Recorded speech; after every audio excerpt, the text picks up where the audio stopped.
I always believed my husband Darius and I had a solid relationship, one of those that could weather the passage of time and life's storms, where trust flowed like air and respect was simply assumed, no daily promises needed.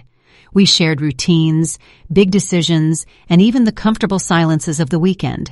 There were never jealous outbursts or suspicious glances. We were the kind of couple others envied for our apparent harmony. I thought I knew every corner of his soul, every gesture, and every pause in his breathing. But stability, as I would later learn, does not always mean truth. That morning was nothing out of the ordinary. He showered early, made his black coffee just the way he liked it, and left with a quick kiss, saying he was expected at the office. He was wearing his favorite charcoal suit, the one he wore for important meetings, and he drove off in the company sedan as he did every weekday. The final slam of the door had no double meaning. There was no distinct look or change in the tone of his voice. For me, it was simply another day in our perfectly timed routine. I had no idea I was about to discover an irreparable crack. While organizing the house, I walked into the garage and saw our personal SUV covered in dust. Its tires were static, and the windshield was opaque with neglect, as if time had stopped inside it. I thought it would be a nice gesture to clean it up. A surprise for him. A way to remind him that even the small details mattered to me. I found the cleaning supplies, carefully opened the doors, and started checking every corner, shaking out old memories embedded in the seats. I felt genuinely happy, imagining his smile when he saw it gleaming again. But what I found had nothing to do with joy. As I wiped the dashboard with a damp cloth, I opened the glove compartment without thinking, just to empty and clean it thoroughly. Tucked between old registration papers and a pack of stale gum, I saw a box of condoms, perfectly sealed, with no signs of having been opened. I recognized them instantly, a brand we had never used. My fingers froze instantly, as if the contact with that object burned me from the inside. My breath caught in my throat, and the world seemed to fall silent around me. I stood motionless with the box in my hands, as if the simple act of holding it was a betrayal in itself. We had gone years without using protection since we decided to try for a second child, though it never happened. It made no sense for him to have them, much less new ones, hidden away like a secret from another life. A sharp, physical pang shot through my chest, and I felt something break inside me without warning. It was a silent but devastating revelation. I slammed the glove compartment shut with a sudden, jarring movement, as if doing so could erase what I had seen, as if the dry sound of the latch could serve as a denial. I backed away from the SUV, trembling, my legs numb and my stomach twisted into knots. My mind went blank. No words, no questions, just a dull, constant roar in my chest. I leaned against the garage wall, unable to comprehend how something so small could cause such intense pain. I couldn't even cry. It was too soon to understand what it meant. For hours I repeated to myself that there had to be a logical, innocent, even clumsy explanation. Maybe they were old, forgotten, bought by mistake, some absurd, unimportant gesture of precaution. I clung to any possibility that did not involve infidelity, because the alternative was too agonizing to consider. I forced myself to continue cleaning, even though my hands were shaking and my eyes were blurry with unshed tears.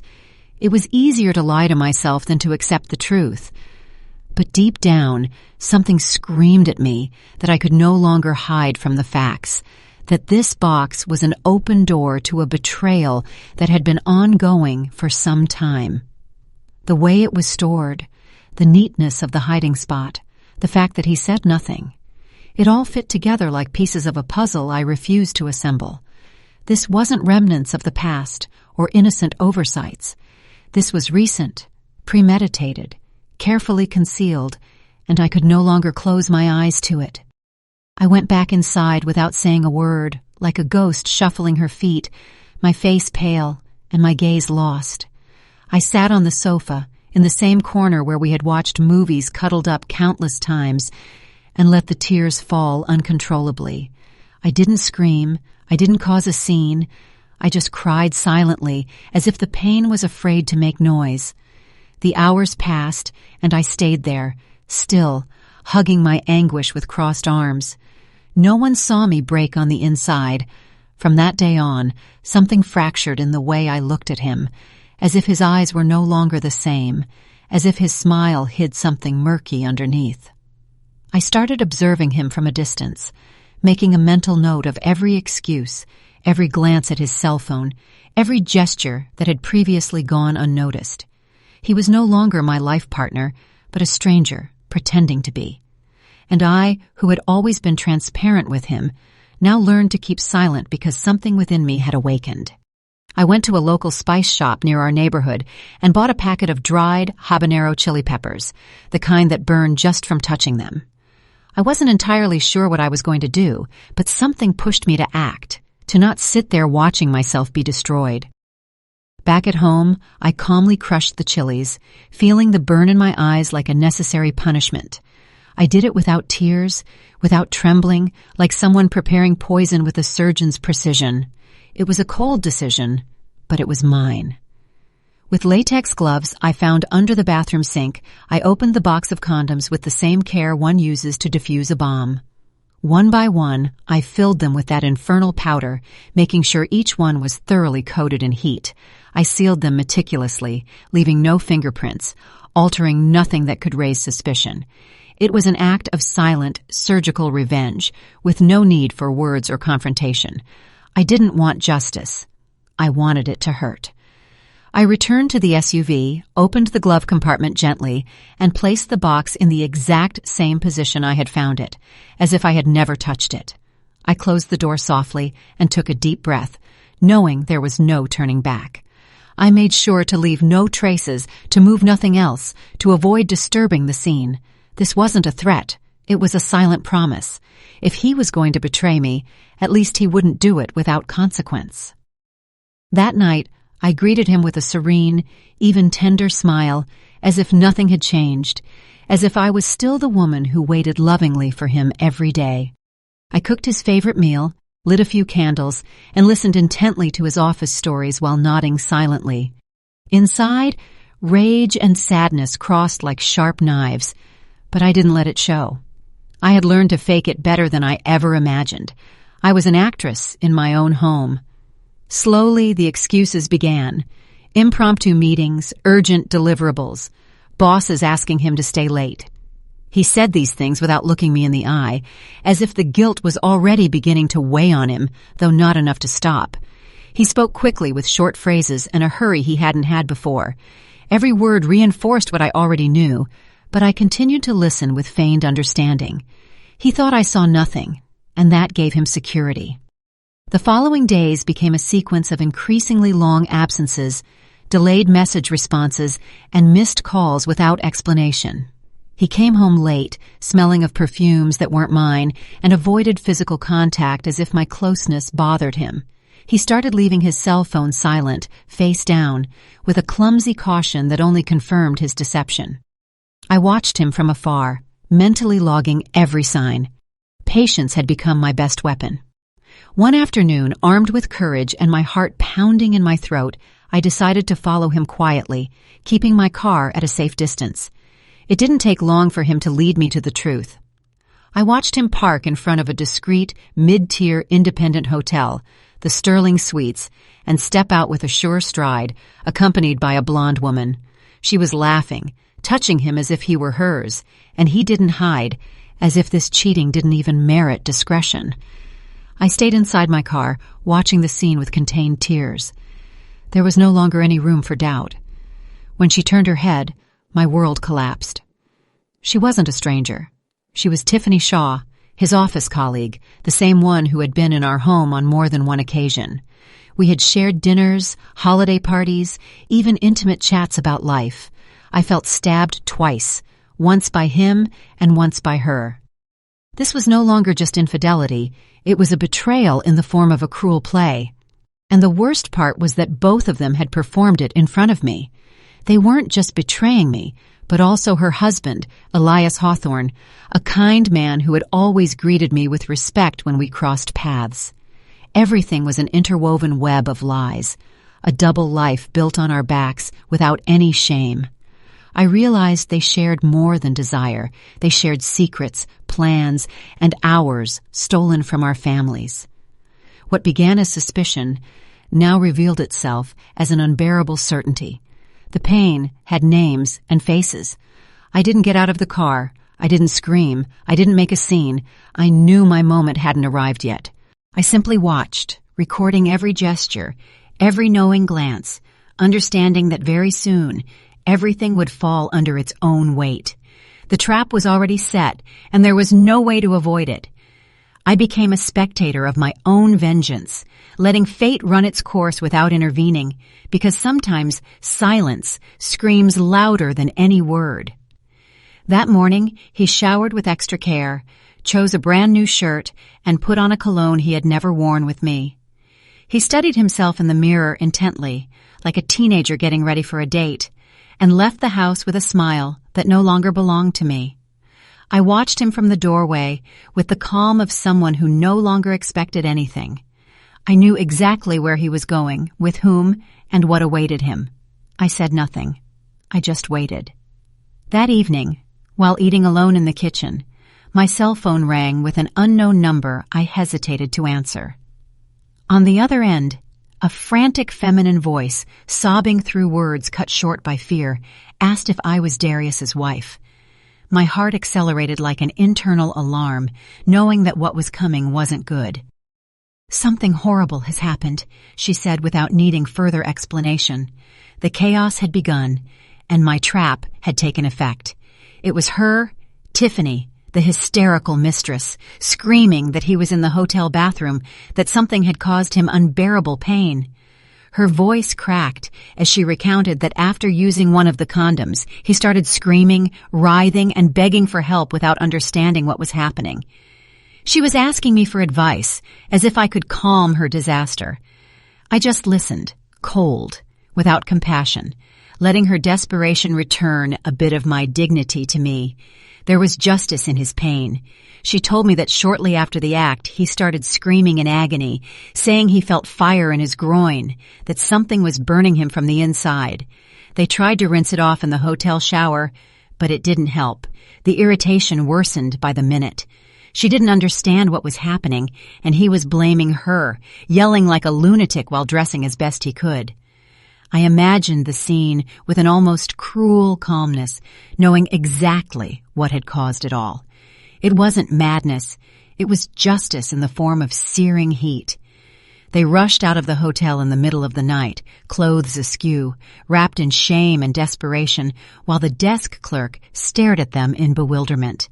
They had to go urgently to the emergency room, where he arrived wailing, and she didn't know what to explain.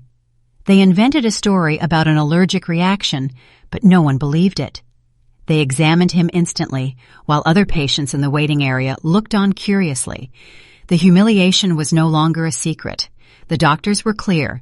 There were severe chemical irritations caused by an external agent, likely in direct contact with mucous membranes.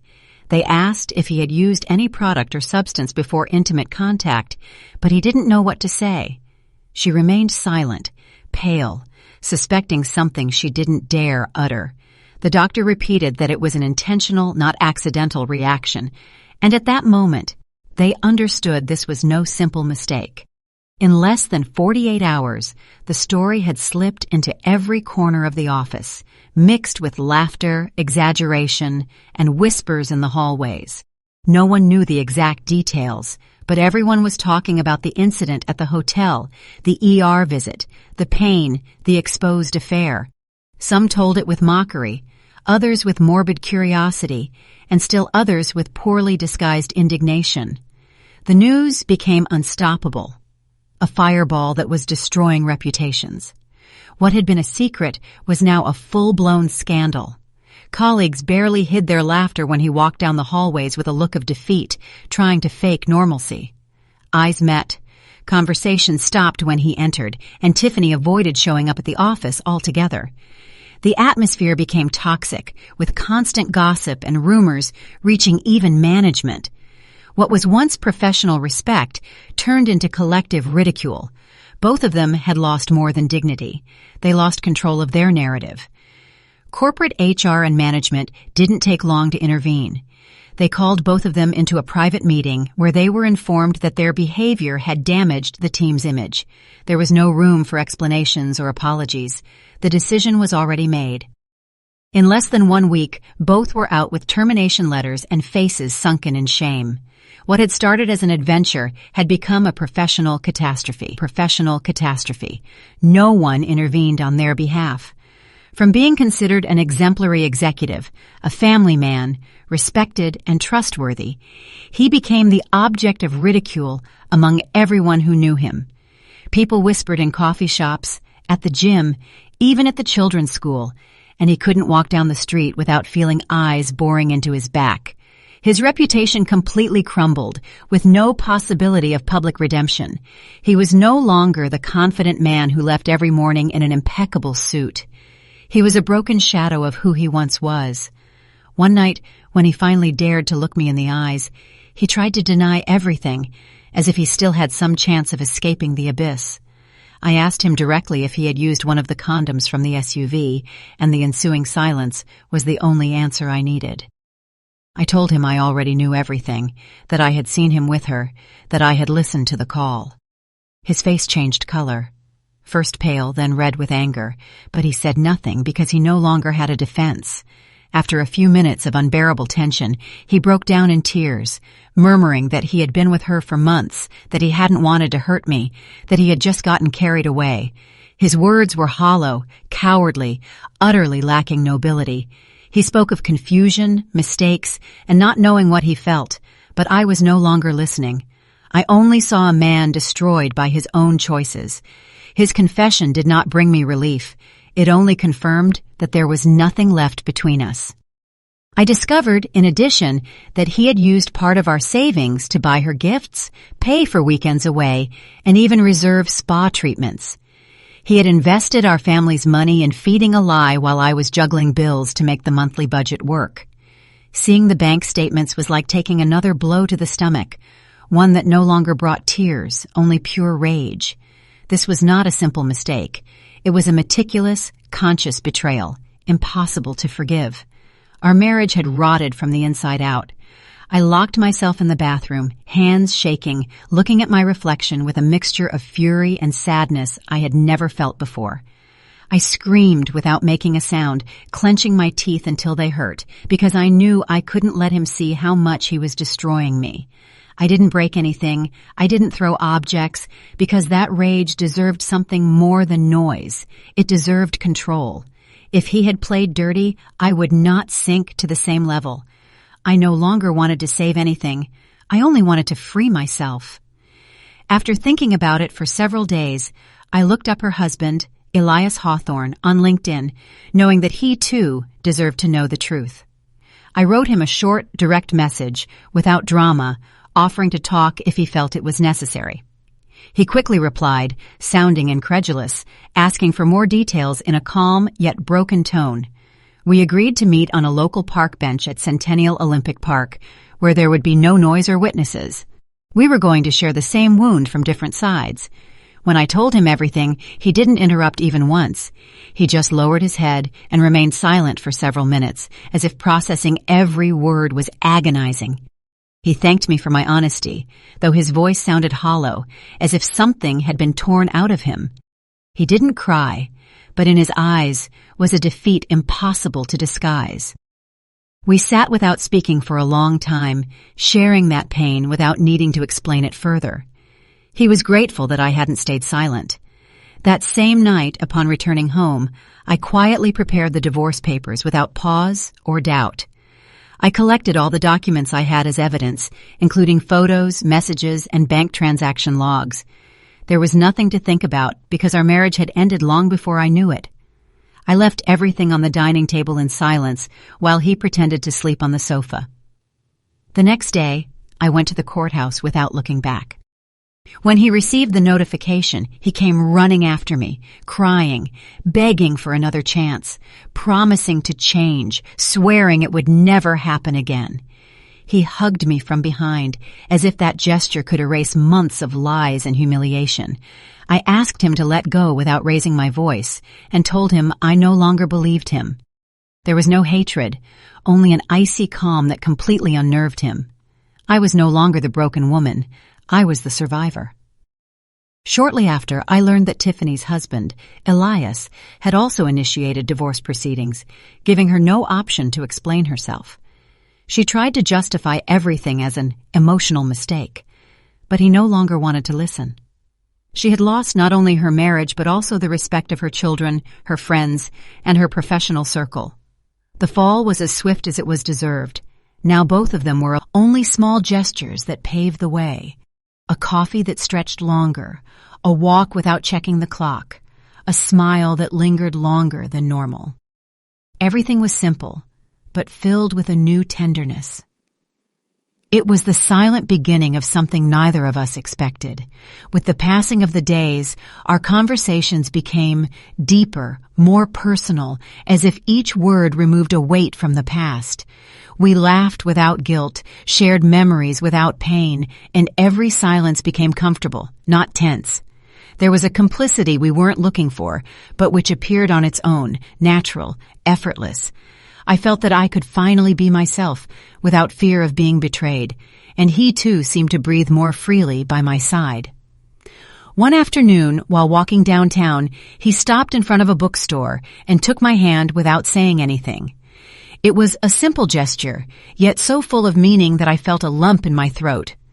I didn't let go of his hand for a second because I understood that this was more honest than any word. We didn't need to talk about love. We were building it with actions. For the first time, I wasn't afraid to move forward. That night, upon arriving home, the fear returned like an old whisper, reminding me of everything I had lost before. I doubted. I wondered if it was worth risking my heart again, if I would be able to withstand another disappointment. But something inside me, stronger than the wound, told me that this time was different. Not because he was perfect, but because I was no longer the same. And I decided to trust my instinct. We started a relationship without labels, without long-term plans, only with the certainty that we deserved something healthy, something real. We didn't hide from the past, but we also didn't allow it to dictate our present. Every encounter was a small celebration of what we had survived, of what we were building from respect.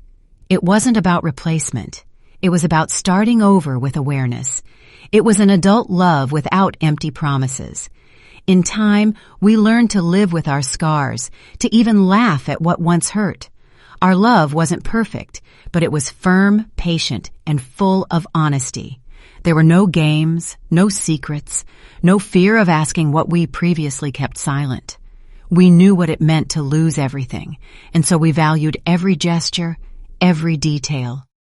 We had found something we weren't looking for, a love that healed instead of broke. One day, without planning it, we decided not to talk about those who betrayed us again. Not out of cowardice, but because they no longer held power over our lives. The pain had become learning, and the names of the past were now just part of an old story. We focused on the good, what we learned, what we overcame, and what was reborn. The resentment left, and with it, the weight we had been carrying. I never sought revenge, but life took care of dealing it out in its own way. They were left alone, without credibility, without a home, trapped in their own lie. And we, without having planned it, ended up together, rebuilt, strong, and dignified. What began as a betrayal ended up uniting two lives that would never have crossed paths otherwise. It was as if the universe, after breaking us, decided to reward us, not for what we lost, but for what we resisted. Today, I know that the pain was not the end, but the beginning of a stronger version of myself. I learned that even from the worst betrayal, a true love can be born, one that doesn't ask for permission, but gives everything with sincerity. I don't regret anything, because every tear brought me here. And if I had to go through it all again to get to this moment, I would do it without hesitation, because in the end, I survived, and I loved again. We started making simple plans without fear, as if we were rediscovering the world from a small but luminous corner. A weekend getaway, an impromptu dinner, a walk with the children at sunset. Every moment felt clean, without the weight of the unsaid. We didn't need grand gestures, just truth. Happiness, I realized, sometimes looks more like tranquility than excitement. I caught myself smiling naturally, without the guilt of the past or the anguish of the future. I was no longer waiting for someone to save me or fill voids. I had learned to be complete, and that made all the difference. Love, when it arrives after pain, has a different flavor, less naive, firmer, more conscious. I didn't idealize what we had, but I valued it as if it were a treasure. The children also began to heal. It wasn't immediate, but time, stable routine, and constant love did their part. They saw a strong mother in me, and little by little, they stopped asking painful questions. Elias also gave them space without invading, but by being present. And although the past didn't disappear, it was no longer an open wound. It was just another page in our story. One afternoon, while folding laundry, I saw him playing with his daughter in the living room, laughing as if nothing else mattered. It was then I knew I had chosen well, not because of what he offered me, but because of what he awakened in me: calm, trust, truth. I wasn't afraid to be vulnerable with him, and that, for someone who had been betrayed, was the greatest victory. Months passed, and everything flowed with a naturalness that was, at times, startling. Sometimes the silence of health is stranger than the noise of chaos, but I grew used to not expecting disappointment, to not preparing excuses, to simply living. I didn't want perfection. I just wanted presence. And finally, I had it without asking, without begging. One night, in the middle of a mundane conversation, he told me that he admired me for having survived everything without becoming bitter. I was silent for a few seconds because I had never thought of it that way, but maybe he was right. I hadn't allowed the pain to define me. I had chosen not to hate, not to drag the broken pieces, not to seek vengeance beyond what was fair. I had chosen to love again. I don't know what will happen tomorrow. We don't promise eternities or write futures in stone. We only know that today we are here, whole, with scars that no longer hurt, and that is enough. Sometimes life doesn't give you second chances, but it gives you unexpected beginnings, and this one, ours, is the most unexpected of all. So yes, I survived. They broke me, I lied to myself, I stood up with rage, and I rebuilt myself with tenderness. And in the end, without seeking it, without planning it, I loved again. But this time, from a place of truth, of calm, and above all, from myself. Did you like my story, and which city are you listening from? Let's meet in the comments. If you like the story, you can support me by sending a super thanks so I can keep bringing more stories like this. Thank you so much for your sweet support. I'm looking forward to your comments on the story. On the screen, you can see 2 new life stories that I highly recommend. There's so much more on my channel. Don't forget to subscribe. See you in the next life story, with love and respect. Alone, facing the consequences of their decisions. What started as a hidden affair ended in the total ruin of 2 homes, leaving confused children, empty schedules, and broken promises scattered on the floor. The house became a silent battlefield, full of soulless objects and memories that no longer served a purpose. The shared laughter, the family dinners, it all felt like an old movie that no longer made sense. The echo of who we were still resonated in the walls, but I no longer belonged to that past. The divorce process moved quickly thanks to the amount of evidence I provided and his lack of opposition. He didn't contest the division of assets or the custody of the children, perhaps because he knew he had no way to defend himself. He signed every paper with trembling hands, not daring to look directly at me. I attended every appointment with my head held high, refusing to let the pain make me retreat. It was the final stage of a story I hadn't written. The hardest part was explaining it to the children, finding the right words without destroying their image of their father, without planting hatred in their young hearts. They cried, they asked why, they tried to find culprits where there were none. I told them the truth without details, just enough for them to understand that it wasn't their fault. Seeing their eyes full of sadness was 1,000 times worse than any betrayal. It was then I knew I had to stay strong for them. In the neighborhood, rumors were already spreading like wildfire, mixing truth with invention, with that cruel tone people adopt when they are bored with their own lives. The curious glances at the grocery store, the conversations that stopped when I walked in, everything spoke louder than words. I knew some were enjoying the scandal, while others feigned sympathy.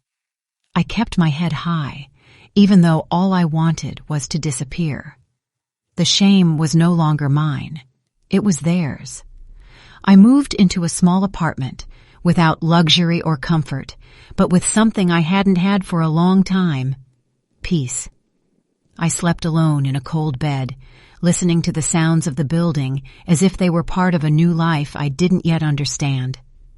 Sometimes the silence hurt more than the screams we never had, but at least there were no more lies. Every corner of the new home was mine, without outside shadows, without stolen perfumes. I was starting over, even if I didn't know where to begin. As the days passed, I realized that the guilt I had swallowed for so long was not mine. I hadn't destroyed anything. I was only picking up the pieces he broke with his choices. I learned not to justify his betrayal, not to look for answers where there were none. I began to forgive myself for having trusted, for having loved without reservation. I wasn't weak. I had just been honest in a world full of pretense. The months felt slow at first, as if each day weighed double. But eventually, the wounds began to close without haste, but without pause, like skin regenerating after a burn. I learned to live alone, to enjoy my own company, to not need external validation. I started reading again, cooking for myself, and breathing without anxiety. Time, that silent enemy, became my best ally. One afternoon, I received a message from Tiffany's ex-husband, Elias, asking how I was doing. No ulterior motive, just genuine empathy. We started talking occasionally, without drama, without lamenting, sharing small things about our daily lives. We weren't looking for solace, only mutual understanding. It was strange how someone who shared my same wound could be so easy to talk to. Sometimes you just need someone to understand without having to explain everything. Our conversations became more frequent, lighter, more natural, as if we had found a refuge in the midst of the shipwreck. We talked about our kids, work, good days and bad days, without needing to fake strength. We supported each other from a distance, without pressure, without expectations. We were neither friends nor anything more, just two wounded souls walking in the same direction. And in that fragile balance, something new began to sprout. Life continued its course as it always does, and each of us rebuilt our path in our own way. I advanced professionally. I became more confident, more decisive, less naive. He also reconstructed his routine, focusing on his children and his emotional well-being, far from his past. For a while, we stopped talking. Not out of anger, but because life led us down different paths. But something inside me knew it wasn't a definitive goodbye. We ran into each other by chance at a school event. Years later, surrounded by parents, noise, and distant memories. It was a glance first, then a shy greeting, and finally a long conversation on a bench in the courtyard. Time had not erased what we lived through, but it had healed the rawest parts. We were no longer the same, and that made everything easier. There was respect in his eyes, and that was enough. At one point, our eyes met in a different way, without weight, without sadness, just with a calmness we hadn't known before. It was as if the past stood behind us, watching in silence, but not interrupting. Neither of us said anything special, but both of us knew something had shifted.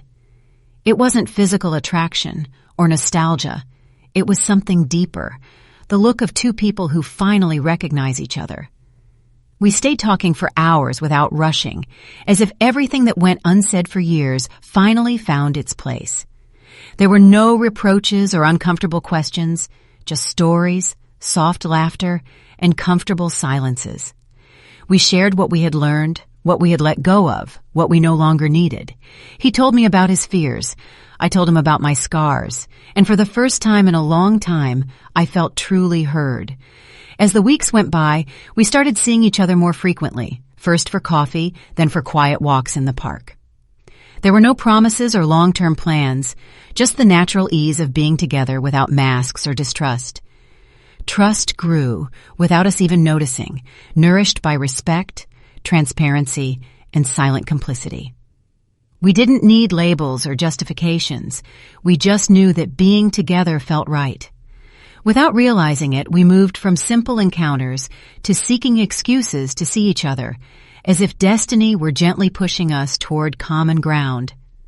There was no romantic declaration or dramatic moment,